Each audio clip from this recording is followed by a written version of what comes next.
layanan psikologis itu misalnya konsultasi, ya konsultasi psikologi. Anak masuk sekolah dasar yang belum cukup umur, kompleks banget tuh. Ya kan, namanya trauma, semua orang itu butuh sebetulnya.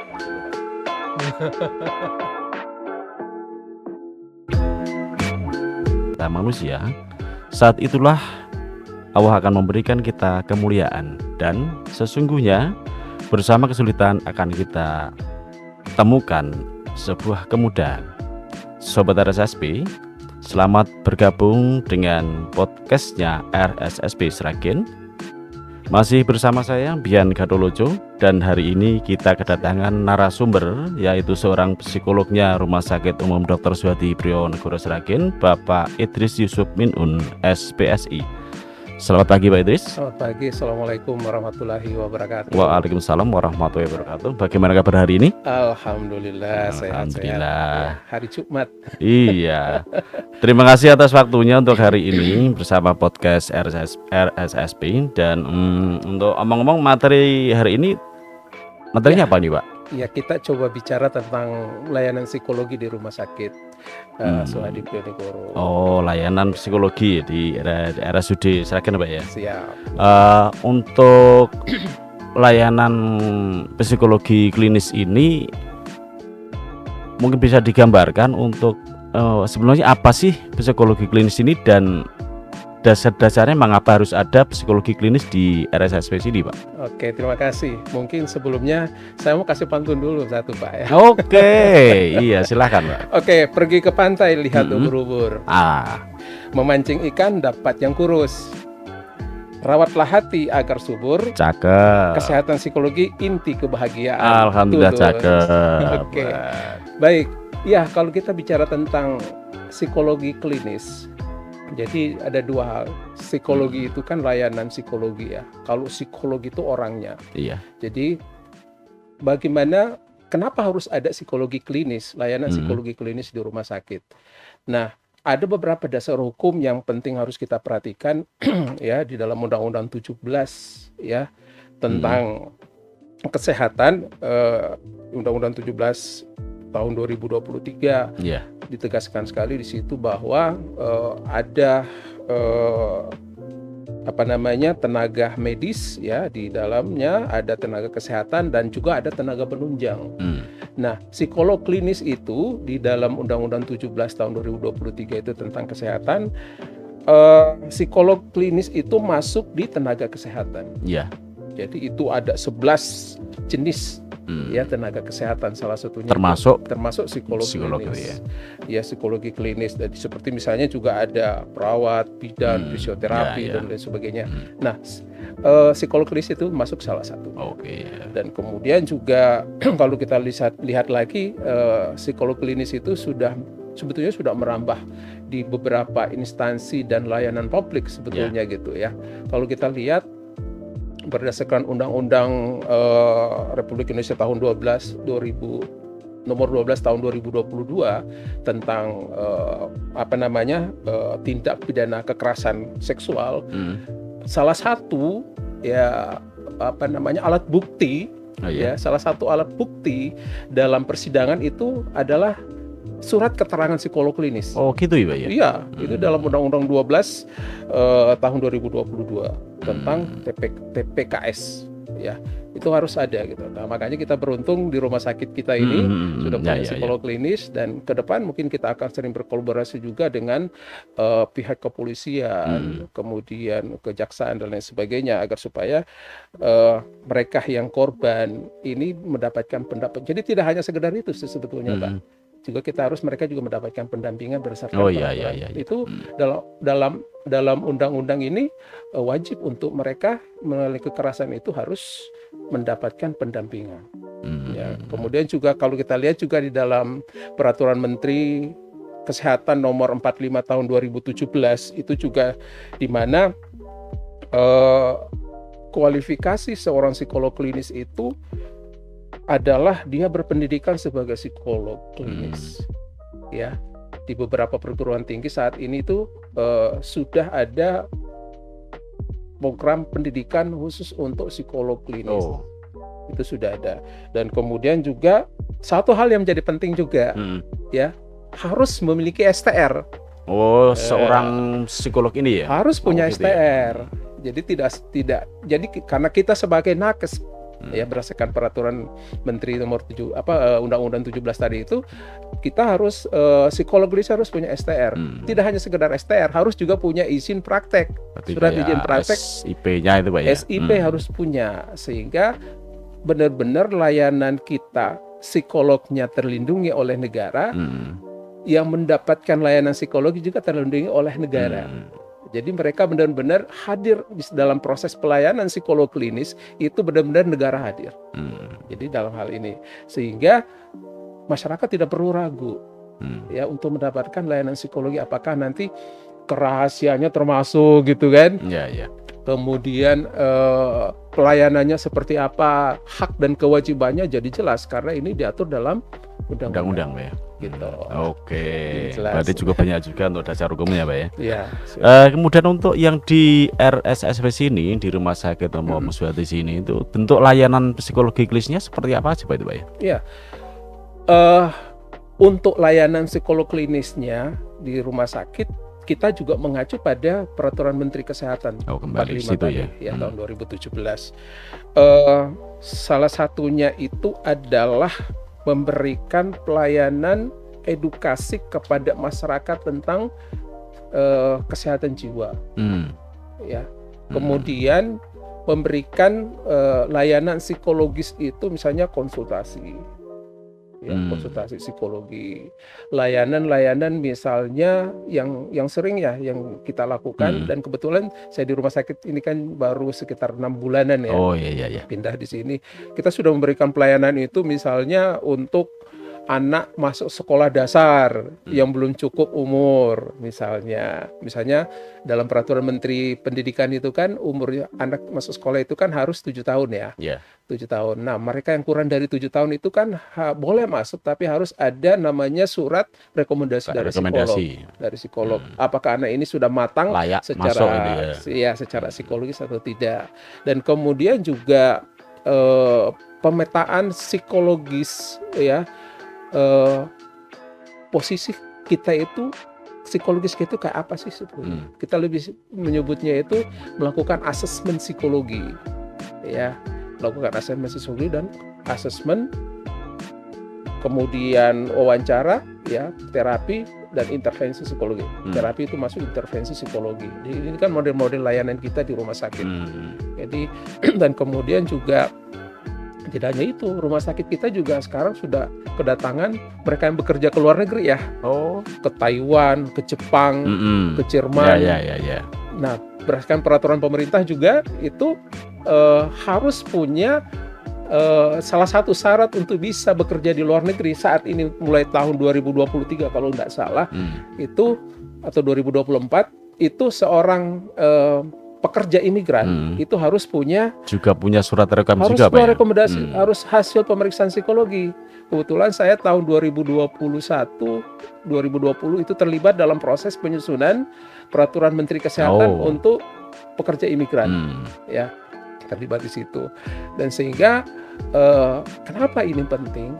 Ya, salah satunya tadi untuk mendeteksi sedini mungkin, ya, apakah pekerja imigran kita ini mengalami ya gangguan psikologis atau tidak, sehingga kita memberitahu kepada mereka, kamu tuh posisi psikologisnya itu seperti ini, sehingga mereka sudah benar-benar siap, ya, benar-benar siap untuk kemudian nanti kalau misalnya saya mengalami hal seperti ini seperti apa, itu udah mereka sudah memang sudah ada pengetahuan sendiri, karena tidak jarang kita menemukan ada pekerja imigran itu ketika mereka pulang dan kemudian mengalami gangguan jiwa malah ya, bukan sekedar gangguan psikologis, itu ternyata memang setelah kita telusuri ke dalam, lebih dalam itu mereka memang mengalami yang namanya ada perlakuan yang tidak manusiawi, sementara infrastruktur psikologis mereka itu, dasar pondasi psikologis mereka itu tidak kuat. Tidak kuat ya. Bukan tidak sekedar tidak kuat, mereka nggak paham, ya, baru aja beberapa hari lalu saya mendapatkan pasien yang pulang dari Jepang, dia harus resign gitu kan, hanya gara-gara kemudian dia mengalami sesuatu yang dia sendiri nggak paham gitu loh. Kenapa saya seperti ini gitu? Apakah sudah gila atau tidak gitu kan? Kadang-kala muncul pikiran-pikiran seperti itu, dan akhirnya kan kemudian sampai pada satu titik ya ada hasrat ingin bunuh diri, mencederai diri, melukai diri. Nah ini kan dampak-dampak psikologis ya, yang tadinya karena memang tidak terdeteksi dari sejak awal. Nah inilah yang kemudian kenapa kemudian layanan psikologi itu harus hadir di rumah sakit kita. Nah ini pentingnya gitu. Selain kita memberikan tadi itu edukasi kepada masyarakat, juga memberikan bekal kepada masyarakat dan kemudian membantu masyarakat untuk kemudian bagaimana mereka paham tentang psikologis mereka. Oke. Gitu. Melihat dari ini penjelasannya dari Pak Idris ini ya, kalau dibedakan dengan psikiater Pak, bedanya apa Pak itu? Nah ya ini penting ya. Ada ya kadang-kala masyarakat taunya kan pokoknya ini dokter jiwa ya apa-apa langsung ke sana. Kadang-kala juga saya kadang-kala dipanggil dokter padahal saya Nah bukan itu dokter dia kan. kan. Nah, hal yang paling fundamental perbedaannya itu adalah dari pendidikannya. Kalau dokter itu kan pendidikannya dokter, psikiater itu kan pendidikannya dokter. Ya, jadi mereka di fakultas kedokteran. Kalau kita psikolog itu pendidikannya adalah psikologi. Jadi di fakultas psikologi itu dari aspek pendidikannya. Kemudian ada lagi fokusnya, ya. Fokus kalau psikolog itu kan fokusnya kepada penilaian, diagnosa, ya, terapi psikologis. Nah, kalau psikiater itu kan fokusnya itu kepada diagnosa, kemudian ada pengobatan. Jadi intervensinya itu adalah obat, ya, farmako ya. Jadi di situ. Kemudian kalau kita lihat juga dari metode yang dipakai juga berbeda juga ya. Kalau psikologi itu metodenya itu adalah ada metode-metode misalnya dengan menggunakan metode intervensi psikologi, misalnya menggunakan terapi psikologi, ada misalnya terapi humanistik, kemudian ada behavior gitu kan. Kalau dokter kan metodenya itu kan pengobatan, lebih ke obat medisinnya Pak ya. Iya, lebih ke obat gitu kan. Dan ya tadi itu kita tidak bisa memberikan resep. Iya. Kalau dokter ya itu perbedaan yang paling mendasar sebetulnya, sehingga masyarakat juga penting harus tahu gitu kan. Betul. Jadi biar nanti gini, makanya penting adanya satu sosialisasi kepada masyarakat. Bagaimana kemudian kita bisa mendeteksi bahwa saya ini harusnya datang ke psikiater atau ke psikolog. Itu penting. Ya, kalau hanya sekedar misalnya kita mengalami kecemasan, ya, dari tidak seperti biasanya, dan ini sudah mulai mengganggu ritme tidur kita, sudah mengganggu ritme makan kita, pergaulan kita juga sudah semakin agak berbeda dari seperti biasanya, kurang atau lebih itu kan biasanya. Yang paling penting itu kan normal kan, ya. Jadi sehingga ini tentu pentingnya kita melakukan asesmen secara pribadi. Ya, asesmen secara pribadi. Kenapa ini penting? Agar supaya kita tahu masalah kita itu ini sudah pada level apa nih, ya. Levelnya hanya misalnya hanya sekedar ngobrol saja. Karena gini loh, saya pernah menemukan pasien ya yang keluhannya itu hanyalah hipertensi, dan setiap hari dalam seminggu itu ya sampai berapa kali itu datang ke rumah sakit. Jadi ketika saya coba ajak ngobrol, dialog seperti itu, ternyata kakek ini udah umur 60 tahun, dia hanya butuh didengar.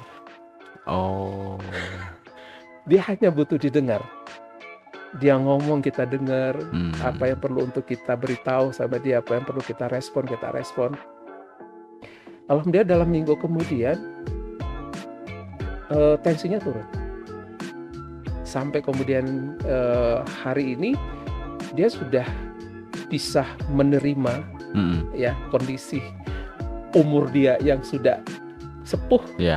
Ya kadang-kala apalagi misalnya pada ini ya para pensiunan gitu ya, ini penting juga Iya, gitu iya. ya, ada masa persiapan pensiun gitu Pak ya. Ya. Sehingga kita penting untuk itu tadi mengenal diri gitu. Hmm. Apakah memang tadi saya ini butuh apa ya, butuh didengar saja gitu, sehingga orang-orang di lingkungan kita itu juga penting untuk diedukasi Iya, betul. sebetulnya. Kalau ada misalnya mereka yang ternyata loh kok udah beda-beda ya gitu perilakunya agak lain-lain gitu, sebetulnya akar masalahnya harus ditahu dulu. Hmm. Kadangkala ada beberapa orang gitu cukup didengar aja ya, misalnya butuh perhatian juga ya, mungkin apa namanya, butuh, kalau istilah anak muda sekarang butuh validasi gitu ya. Karena eksistensinya itu Iya. penting, butuh validasi. Saya masih diakui atau tidak gitu, sehingga oh iya kamu kakek masih dia, kalau kita menemukan orang-orang yang sudah seperti itu. Nah ini yang kemudian perbedaan-perbedaannya di situ, sehingga masyarakat harus tahu kita mana kira-kira saya harus ini berobatnya ke psikiater atau ke psikolog. Ya alhamdulillah masyarakat Sragen ya sudah mulai gitu. Sudah mulai Pak ya. Sudah mulai, walaupun memang daerah kita ini kan termasuk prevalensi gangguan jiwanya cukup besar ya, Solo Raya, dan ini juga menjadi perhatian rumah sakit kita ya. Iya, betul. Kita sudah membuka layanan perawat jiwa gitu kan, sehingga ini salah satu upaya pemerintah gitu ya melalui rumah sakit kita agar supaya, karena gangguan jiwa, gangguan psikologis itu nular loh Pak. Nularnya gimana Pak? Nah ini penting nih. Menakut-nakuti Pak ini Pak. Nah ini penting loh biar masyarakat tahu.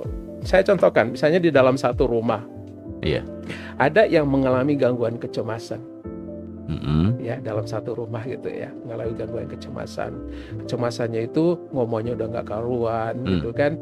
Kadang-kala isi kebun binatang disebut tanpa sebab, kecuali penjaganya nggak disebut karena nggak paham gitu loh. Nah, ketika kan kita ngebatin kan, ya, ketika mendengar ini, loh kok bisa kayak gitu? Akhirnya kan kemudian kita ikut terpancing. Ikut terpancingnya itu berarti kita udah tertular ya? Udah tertular. Oh, gitu jadi ya? tidak seperti virus sebetulnya. Akhirnya kemudian emosi kita jadi tidak stabil, marah-marah ikut marah-marah juga. Akhirnya kan kemudian akhirnya mukul dan nah, coba apa bedanya coba? Kan oh iya betul.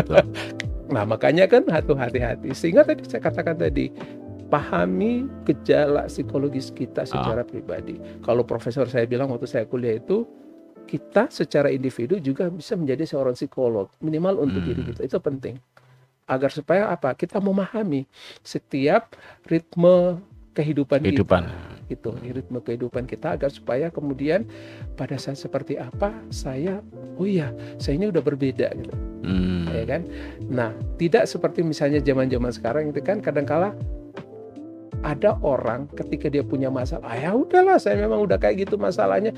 Ketika seperti itu dengan akhirnya dia mengalami apa namanya? Zona nyaman dalam ketidaknyamanannya. Zona nyaman dalam ketidaknyamanannya. Nah, kalau siapa dulu pimpinan Jawa Pos, Pak siapa namanya? Kok lupa namanya. Dia bilang begini, zaman sekarang itu ada kebenaran baru. Artinya? Ya, kalau selama ini kan ada kebenaran. Jadi di zaman sekarang itu ada kebenaran baru. Yang kebenaran baru itu sebetulnya nggak benar. Saya contohkan. Pembenaran dari ketidakbenaran. Benar. Itu. Karena sudah terbiasa. Karena sudah terbiasa. Ya, ada kasus. Ya udahlah. Ya udah memang karakternya kayak gitu. Dia membenarkan apa yang dilakukan. Padahal sebetulnya nggak benar. Nah, inilah yang kemudian menjadi landasan seseorang akhirnya memaklumi. Hati-hati memaklumi. Ya kan? Memaklumi artinya ikut juga kayaknya. karena mendukung. Iya kan? Ya, ketidakbenaran menjadi Ah, satu kebenaran baru. iya. Nah, itu yang Dahlan Iskan Hmm. bilang seperti itu. Nah, sehingga ini kita harus hati-hati sebetulnya ya. Sederhana tapi kemudian ini akan sangat berpengaruh terhadap sistem kehidupan, mekanisme kehidupan yang ada di dalam masyarakat ataupun dalam diri kita sendiri sebetulnya. Jadi itu makanya inilah yang kemudian harus dipahami oleh masyarakat. Jadi sehingga mereka kalau misalnya mau ke rumah sakit, saya harus ke psikolog atau ke psikiater, para masyarakat sudah harus paham. Ya, Oke. gitu. Baik Pak Idris, sebenarnya untuk peran dari RSSB sini di dalam membantu masyarakat untuk memperoleh layanan psikologi klinis itu seperti apa? Kemudian apakah itu juga masih bisa menggunakan BPJS atau enggak? Dan untuk tarifnya seperti apa? Mungkin bisa digambarkan gitu Pak. Ya, oke. Ya, kita ke masalah tarif juga. Memang untuk layanan psikologi klinis ya di rumah sakit memang ini belum tercover oleh BPJS. Oh gitu Pak ya? Belum tercover oleh BPJS. Namun kolegium kita di Jakarta itu kan sudah berusaha ya, dan beberapa hari lalu sudah bertemu dengan Menteri Kesehatan. Mudah-mudahan dalam waktu tidak terlalu lama ini sudah terlayani oleh BPJS juga. Namun kalau misalnya kita, bukan berarti kemudian ini psikolog klinis tidak bisa melayani BPJS.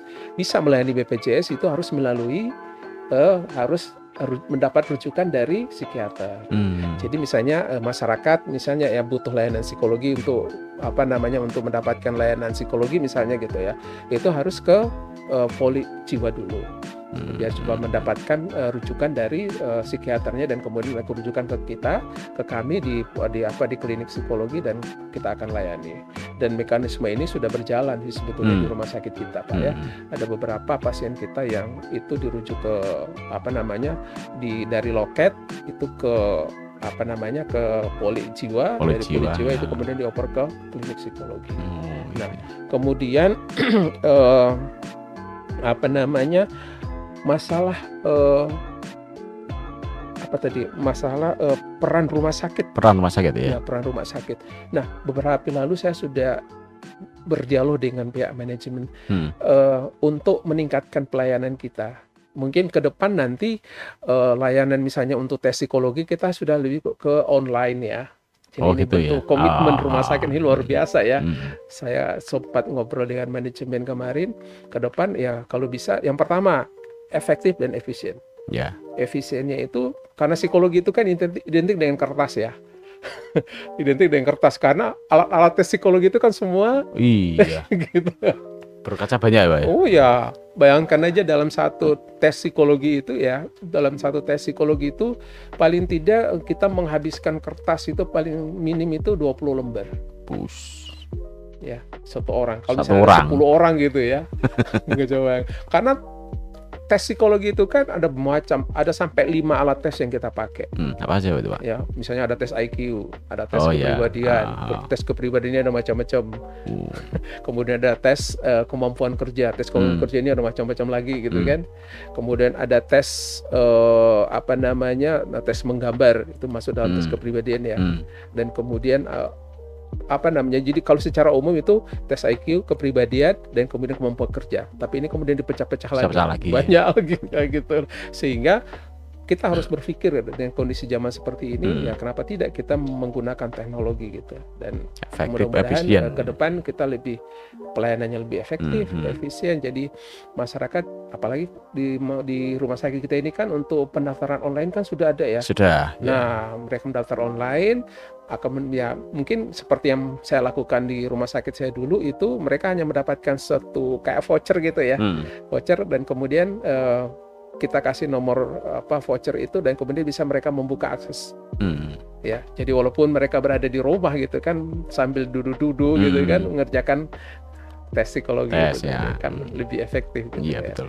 Kita mengurangi juga kontak fisik ya. Iya. Kontak fisik, apalagi rumah sakit ini kan ya bercampur aduk orang sehat dan orang nggak sehat, itu kita hindari juga sebetulnya. Ini komitmen rumah sakit sebetulnya. Dan kemudian juga komitmen rumah sakit juga ini selalu kita beberapa bulan kemarin itu sudah melakukan sosialisasi ke masyarakat, ke sekolah-sekolah, ya, bagaimana kemudian masyarakat, terutama anak-anak kita, adik-adik kita ini, generasi Gen Z ini, tidak hanya mereka bingung dengan gadgetnya gitu kan, tapi mereka udah harus memikirkan bagaimana masa depan, sehingga kita melakukan sosialisasi tentang tes, tentang minat bakatnya mereka.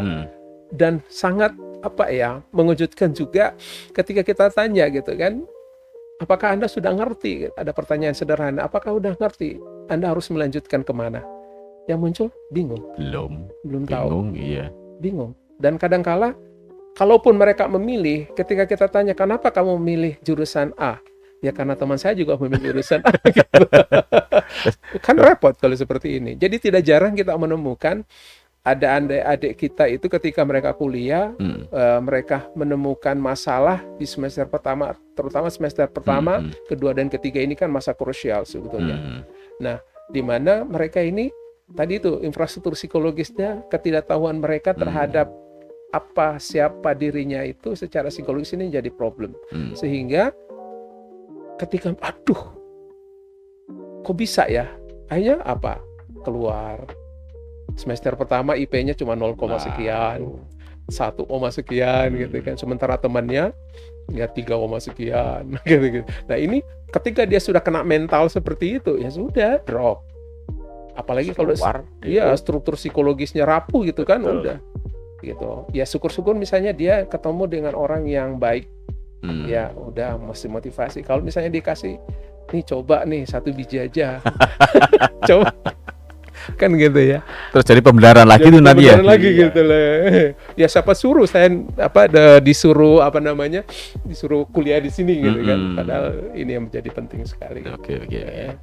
Baik Pak Idris, selama prosesnya berjalan ini untuk layanan psikologi klinis sudah adakah inovasi-inovasi itu supaya layanannya bisa semakin berkembang pesat gitu? Di beberapa saya sendiri secara pribadi sih sudah ya melakukan itu ya, dengan inovasinya itu tadi seperti saya katakan tadi itu adalah kita coba untuk lebih memutakhirkan layanan psikologi kekinian lah. Ya, jadi layanan psikologi kekinian yang kita coba suguhkan kepada masyarakat, karena zamannya sekarang ini kan udah zaman teknologi betul. Kan, sehingga layanan kita menjadi cepat gitu ya. Dan cuma memang ada satu hal yang yang penting untuk kita perhatikan juga kepada masyarakat ya, untuk inovasi layanan psikologi sendiri itu kan ada layanan secara online sih sebetulnya, seperti misalnya di Halodoc. Itu Halodoc itu bisa ya, kalau misalnya masyarakat mau mendapatkan pelayanan di Halodoc itu bisa mengakses Halodoc. Dan kemudian ada juga layanan konsultasi untuk mencegah bunuh diri itu di 119 atau 119 kalau tidak salah. Itu kita kerjasama, psikolog klinis itu bekerja sama dengan Kementerian Kesehatan. Nah, ini inovasi-inovasi ini yang karena kita itu berada di bawah Kementerian Kesehatan, jadi ini penting ya, ini penting. Dan artinya kan sebetulnya untuk layanan psikologi sebetulnya sudah tidak susah lagi sih sebetulnya ya, dengan hadirnya layanan psikiater juga ada layanan psikologisnya, ada layanan online-nya juga. Seperti kan sekarang dokter kan ada layanan psikologi gitu ya.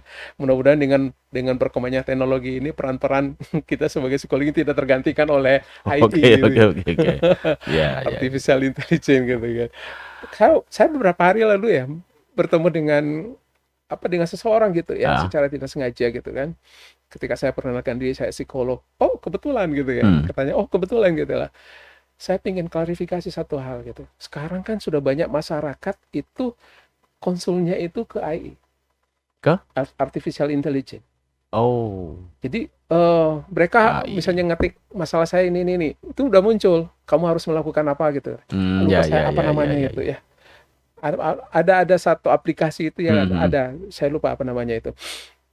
Itu sekarang udah Hmm. gitu deh. Cuma memang ini ada kelemahannya karena ini kan tidak berinteraksi langsung. Hmm. Kenapa tidak berinteraksi langsung? Karena memang kita psikolognya itu tidak melihat langsung apakah orang ini kita tidak bisa melakukan Dalam kondisi seperti apa? kondisi seperti apa. Kita tidak bisa melakukan Iya. evaluasi, terutama pada gestur, Betul. gesturnya. Padahal kunci dari konsultasi psikologi itu kan pada gesturnya, Hmm.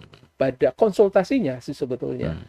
Bagaimana kita kemudian, apakah memang ada ketidaksinkronan antara apa yang diucapkan dengan gestur yang ditampilkan? Hmm. Itu penting, Betul. agar kemudian itu kita klarifikasi secara langsung. Hmm. Nah, ini harus masyarakat harus hati-hati juga nih menggunakan teknologi gitu kan. Oh iya, iya. Kayak gitu. Jadi ini bentuk-bentuk inovasi yang Iya, yang iya, kita lakukan gitu. Oke, betul. Terima kasih Pak Idris untuk pembicaraan kita pagi dan siang ini ya. Dan mungkin untuk menutup obrolan kita saat ini, mungkin ada hal-hal yang mesti harus digarisbawahi dari Pak Idris. Dipersilakan Pak. Iya. Yang pertama itu adalah buat masyarakat ya Kabupaten Sragen secara khusus ya, dan masyarakat Indonesia pada umumnya. Satu hal ya, jangan pernah ragu untuk berbicara ya, karena kesehatan psikologis itu penting. Kenapa saya bilang begitu? Kalau kita hanya diam dan menikmati ya kegaduhan dalam otak kita, kegaduhan dalam perasaan pemikiran kita juga ya. Ya benar. Iya, iya. Bicaralah. Terbukalah, sharinglah agar psikologi Anda itu sehat. Ya, Ini satu. Yang kedua, sehat psikologi itu bukan hanya tentang tidak sakit, tapi tentang hidup dengan bahagia. Sehat psikologi itu ya bukan hanya sekedar tidak sakit, tapi tentang hidup bahagia. Bahagia. Ya, orang kalau sakit, ya masih bisa bahagia apa enggak? Enggak bisa dong. Nah, sehingga tadi kenapa kuncinya itu ketika psikologis kita sehat, otomatis kebahagiaan akan menghampiri hidup kita. Ya, pikiran positif, hidup bahagia. Oke, jiwa kuat, hidup bahagia. Oke, jangan jaga mental, raih kesuksesan. Ya kan? Kuatkan jiwa, hadapi tantangan. Jadi itu yang paling penting. Oke, jadi itu ya sebagai kunci dari apa yang kita obrolkan siangnya. Siap. Oke, baik, terima kasih Pak Idris. Semua hal yang berkaitan dengan masalah psikologi klinis telah disampaikan. Dan untuk Sobat RSVSP, sampai ketemu di podcast berikutnya. Siap. Rumah Sakit Umum Dr. Suhyati Priyonegoro Sragen, baktiku untukmu. Assalamualaikum warahmatullahi wabarakatuh. Waalaikumsalam.